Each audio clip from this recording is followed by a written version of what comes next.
Assalamu alaikum wa rahmatullahi wa barakatuh. Wa alaikum assalam wa rahmatullahi wa barakatuh. Sheikh, recently in a video, you were asked about the permissibility of eating at McDonald's or Burger King in the West. And this has caused a lot of controversy among the laymen, in which reputable da'is even have been put on the spot to try to refute this fatwa, in which they claim that they had actually seen in slaughterhouses how animals were being killed, in which they claimed that they saw with their own eyes that chickens were being killed with a nail gun, and that this is dead meat, and this meat goes to various fast food chains. Now, the question is, and many of the laymen in the comments sections, and there's people making videos of this, they're saying that America is not even a Christian country, as they separated the state from church, and majority of America are atheists. So what defines a Christian country? I mean, we don't even know the religion of the butcher or how the animal was slaughtered. Okay, I got your question, inshallah, and I will answer it. But unfortunately, this may take a while. And unfortunately, people have the tendency to jump the gun. And this is not wise. And this is not logical. If you don't know, you should ask. Well, this goes the same with you, Sheikh. If you did not know, you should also ask. Okay, I agree. So let us look at the meat of animals that we're allowed to eat. Now, we're not talking about pork because this is known to all that is haram. We're not talking about dogs or lions and the likes because we know this is. We're talking about the normal beef, mutton, and buffaloes and camels and the likes. How can we eat such meat? One, it has to be slaughtered. Two, the slaughterer, the butcher, has to be either a Muslim or someone who's a Jew or a Christian. Only these three denominations, nothing else. Three, we have to make sure that, or at least we have to not know whether the name of other than Allah was mentioned or not. So if we look at these conditions, we will find that, number one, Allah Azza wa Jal mentioned in the Quran, in ayah number 5, Surah Al-Ma'idah, chapter number 5, that today at-tayyibat were made halal for you, and the meat that was slaughtered by the people of the book. As Ibn Abbas, may Allah be pleased with him, and his father gave the tafsir of وَطَعَامُ أَهْلُ الْكِتَابِ حِلٌّ لَكُمْ.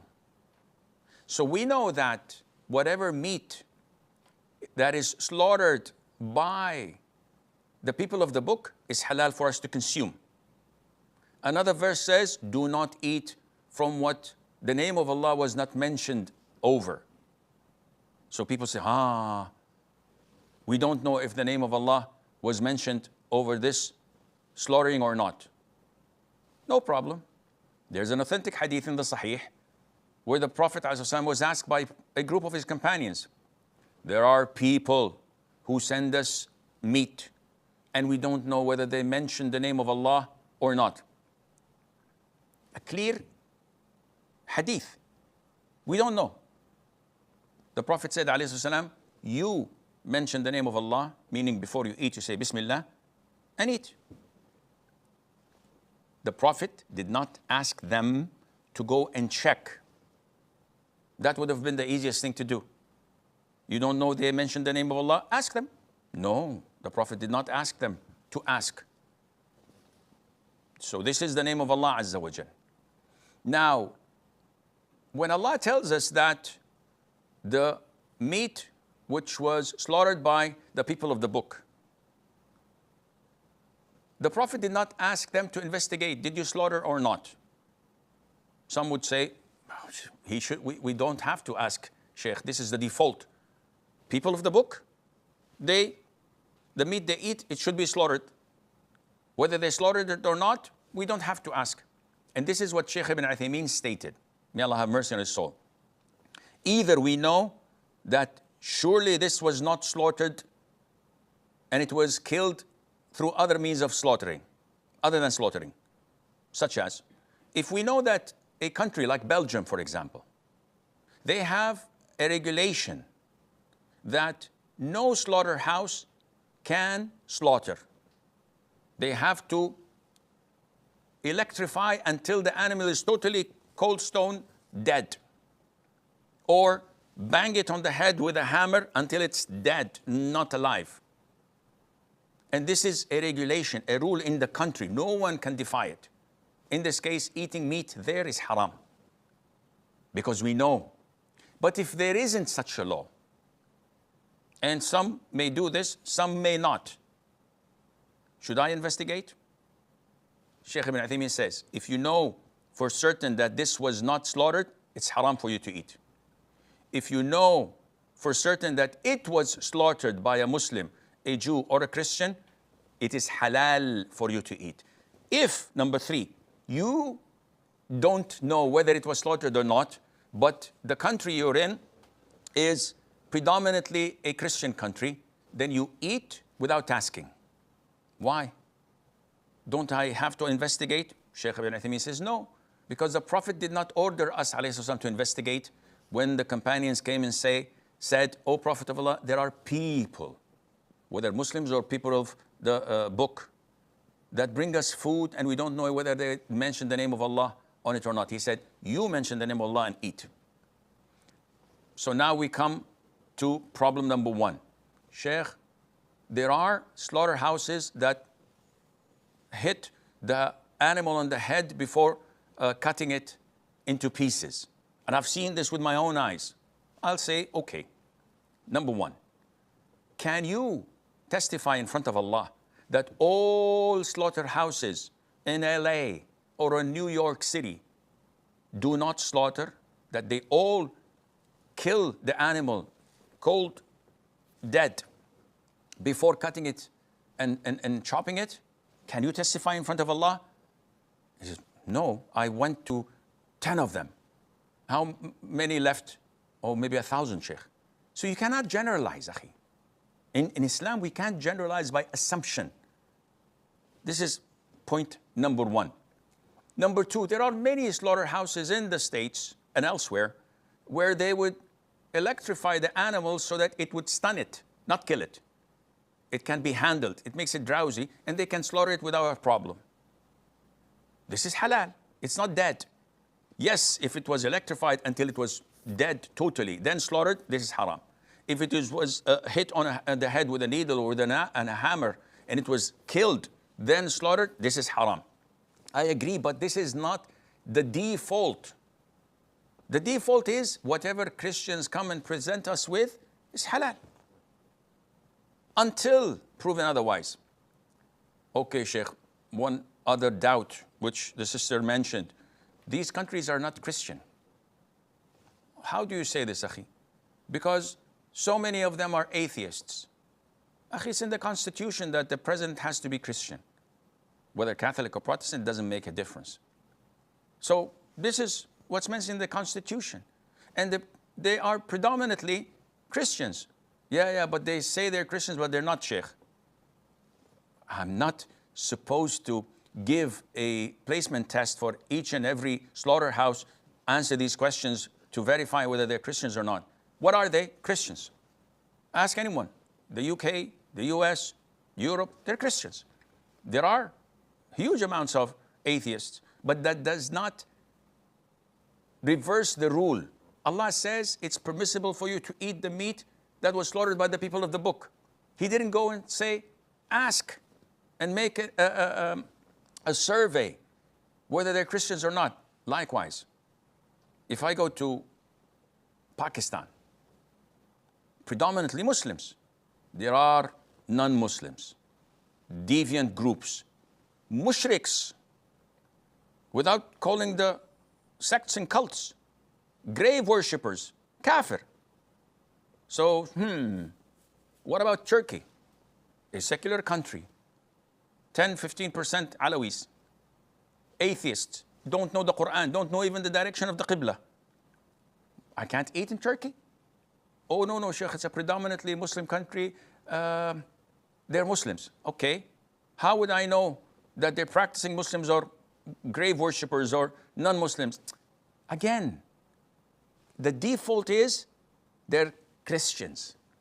They're people of the book. And the beautiful thing is, verse 5, Surah 5, mentions two things. The meat slaughtered by the people of the book and the women of the people of the book. And in both, it says we are allowed to consume the meat slaughtered, and we're allowed to marry women from the Christianity and Jewish beliefs. Now, are you going to say the same thing when a man comes to you and says, Sheikh, I'm marrying an American woman, or a British, or a German? Would you say, no, they're not Christians? Or would you ask him to make a placement test? Or would you say, okay, yeah, they're Christians, it's okay. Touche, it's the same thing, same concept. Okay, Sheikh, but they did not mention the name of Allah. Scholars said that what was meant by the ayah is that you do not hear other than the name of Allah mentioned, in the name of Jesus, in the name of Buddha, in the name of this and that. Oh, now it becomes haram for sure. Because likewise, all meat slaughtered in Muslim countries, I do not go to slaughterhouses and say, let me hear you say the name of Allah, or I'm not going to eat the meat. I go to any restaurant in the Muslim world and I eat in there without saying, I didn't hear them say the name of Allah. Maybe the guy is a Muslim, but he forgot, or he said in the name of Ali, or in the name of Al-Hussein. I don't know, so I'll refrain. You are making life difficult. After all of this, I don't know if I missed anything, but after all of this, if you don't want to eat, good for you. I have no problem. Akhi, I haven't been to the States for 40 years. And to tell you the truth, McDonald's is not meat. To me, it's plastics. But that doesn't mean I'm endorsing you to eat there. If you feel that, no, I'd rather be safe rather than sorry, there are so many halal outlets, good for you. Eat there. But don't look down at people who follow scholars. And I'm telling you, I don't shoot from the hip. This is the fatwa of Sheikh bin Baz and Ibn Uthaymeen. And they said that you go and eat in these countries without asking. This is the Islamic verdict according to the Qur'an and to the Sunnah. The Prophet himself ﷺ was invited by a Jew woman, and she prepared a ram for him, and he ate without asking her about their income or about whether it was killed by another a blow from another ram, or it fell from a mountain, or it drowned. The Prophet just said Bismillah and ate. One would say, oh, because the Jews are known to eat kosher meat and they have to have rituals, etc. Akhi, this is what you say. What about the Jews who are not practicing Jews? Would you eat? Said, most likely it's kosher, most likely. We don't act like this. We have defaults. Islam is the religion of ease and simplicity. Now you want to eat halal food, good for you. I'm not telling you, no, you have to go to KFC or to Burger King. No. Keep on going and eating halal. But if you see me or someone else following the fatwa of scholars and following the thought process that I've just explained to you in black and white, it's so easy. You don't look down at them and say, oh, your dua is not going to be answered because you're eating non-zabiha and halal, and it's, with all due respect, I don't buy this, but again, this is my stance and my point of view according to the scholars. My scholars show me what and who you're following according to the teaching of the Quran and the Sunnah, according to the default. Otherwise, remember Turkey and Pakistan, remember those who are grave worshippers, remember marrying Christian women in these countries, whether you're going to deal with it in the same fashion. And if you deal with it in the same fashion, we have a big problem. Not of takfir, the people of the book, but this would be cascaded upon the Muslims. You will not consider me Muslim until you give me a placement test. Let me check Sheikh Asim's Aqidah and this and that. And that's Houston, we do have